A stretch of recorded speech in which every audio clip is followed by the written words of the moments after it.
Super Bowl champion Jamal Lewis with us, NFL Media Headquarters in Vegas, Radio Row. Here with Paul Catalina, I'm David Smoke, 365 Sports. Does this week, because of what it meant to you, still kind of give you goosebumps every time it comes back around or not? Oh, yeah, man. It's just one of them things where you played in the big dance, you won the big dance, and it's, it's just good to get around and see a lot of the former players and current players and you guys and just everybody that, I've seen over the years. And, it's almost like this is the big conference, for the NFL. So it's good to be back and see a lot of old and new faces. Okay, what was it like to tackle you? I tried to make it a bad experience. I tried to, but it was my dad always told me, hit them before they hit you. So that's how I always approach the game. What was the instincts, balance, inner core, vision? What of those in order were you best at as a running back? Vision. My vision, I don't know. Vision, I think, was everything as far as being able to see it before it happened, being able to have good peripheral, being able to feel it, versus even seeing it. We always had a thing, you see this, but you feel that. Mm-hmm. So it's being able to have those that run instinctively and use that vision. That was my biggest asset, I think, of my game, outside of being able to run with good power and have speed to hit the home run when needed. What were the practices like with that defense that was so good and physical? Is it, that you hear stories about how when the Dream Team practiced, that was the best basketball game of all time. Right. Not any of the other things you saw, but you guys were so good up front on both sides of the ball. And of course you've got Ray Lewis over there that you're practicing. This is before they, shaved it down to what it is now. I mean, I'm sure you walk through practices and think, what are they doing? But what was that like? Man, it was honestly coming in as a rookie my first year. I didn't really know a lot of these guys, but you had to bring your lunch pail, you know what I'm saying, when it was time to go. And the coaches knew it, They didn't want me going up against Ray Lewis, every play and all the time, right? But you did have to get at least 3 or 4 plays in, right? And, it was just one of them things where, you was going up against the best. You had to approach it, approach them like the best. And then when you got in the game, it was like, hey, look, man, we've done this. We've been there, done that.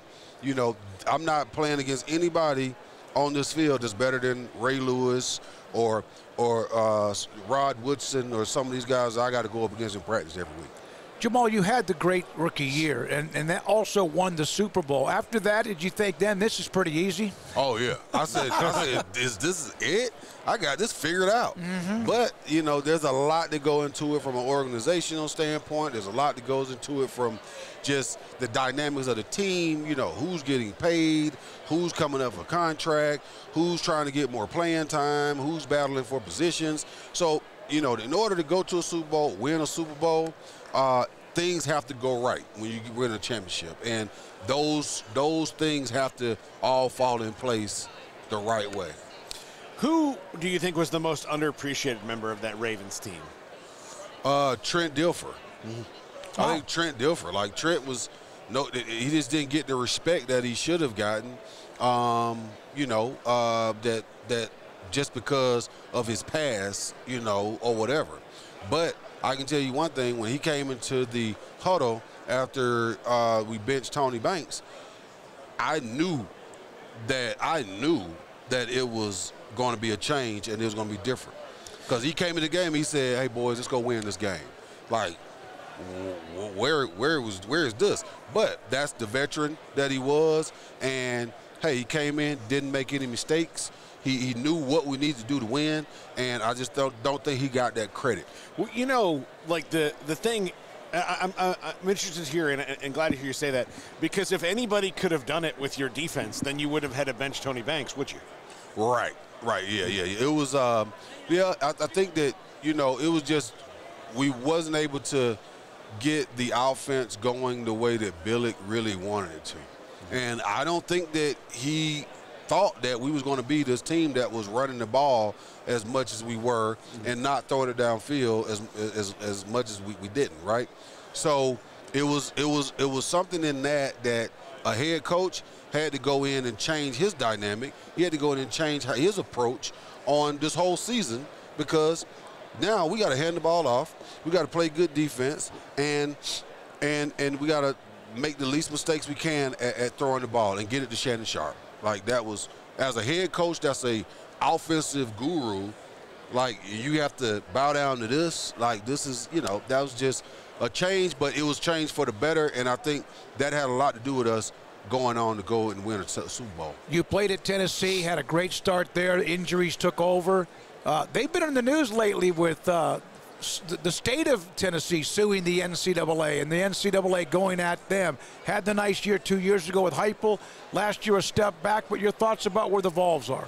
Man, I like where they at. Heupel, he's doing a great job. We're bringing in some good recruits, just building on the program, because we had, a decade, if not longer, of just not doing good, and the organization and that school and that program is much bigger than that, and we should be a player every year, So I think they're bringing that back. They're bringing that back, and I think they got the right people in there and putting the right pieces to the equation on the field. That's what it's all about. Mind, body, and what depression has meant for a lot of people that never are they embarrassed to reach out? Is it hard to reach out?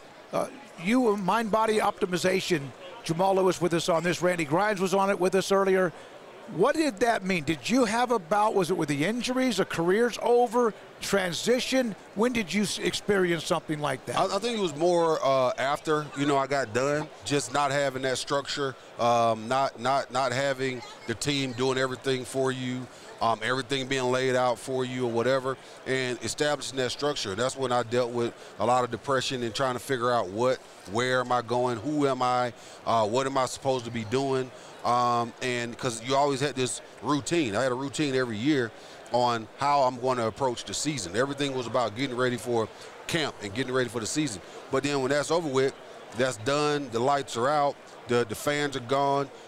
What do you do now, And MindBodyO, MindBodyO.com, I've teamed up with them, and, it's all about, bringing mental health to the masses, right? So therefore you have therapists and psychiatrists under one roof.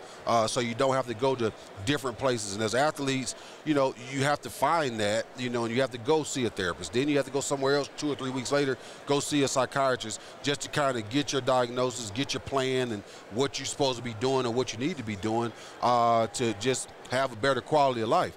And I think with MindBodyO.com, it's really helping bring that awareness and that attention to and focus to guys that, well, not just guys, but people that need to go talk. You need to share what's going on, with you, get it out. I think the numbers were, 4% or men are more likely. Four times more right, likely to commit suicide than women. And that's because of just the state of who we are as men. You're taking care of the home, you're taking care of everything, and you never want to see anybody see you sweat, right? Let anybody see you sweat. And I think that here's where it's okay not to be okay, right? So, let that out, talk to somebody. And MindBodyO is trying to bring that, bring that awareness, to everybody. I would be remiss, Smokey, if I did not ask Jamal about one of the hardest days of my life, the 1998 Fiesta Bowl.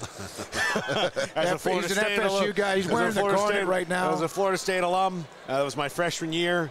That game was so strange. I mean, I'm sure, like, from my perspective, it was very strange, watching it. But you guys were kind of the team of destiny that year. You just went through, and T. Martin was great. You were in the backfield. You had a great backfield. You and Travis Henry, who I played against in high school and ran roughshod over me then. But what was that year like for you?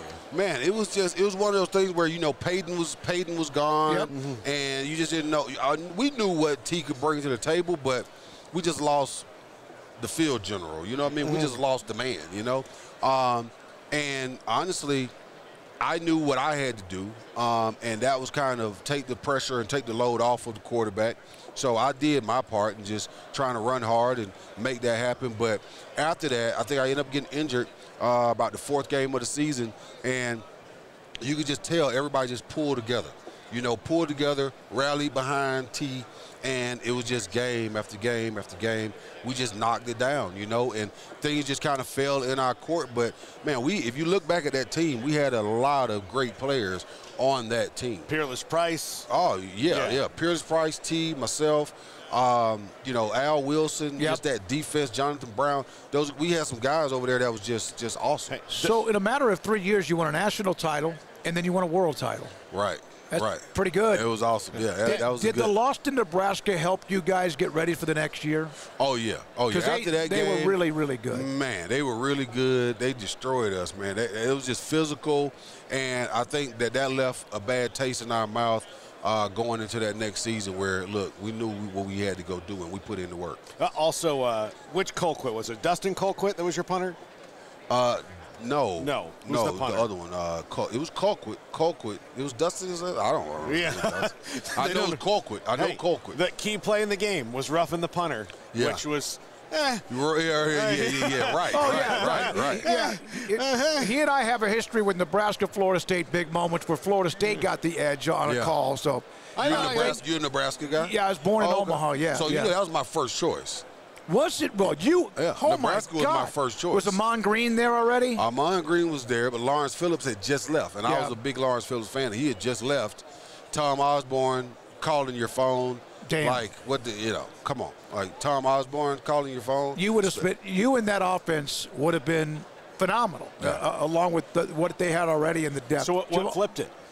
Well, basically, Peyton was staying at Tennessee, and Jay Graham had just left or whatever, and then the opportunity was there that I could come in and play.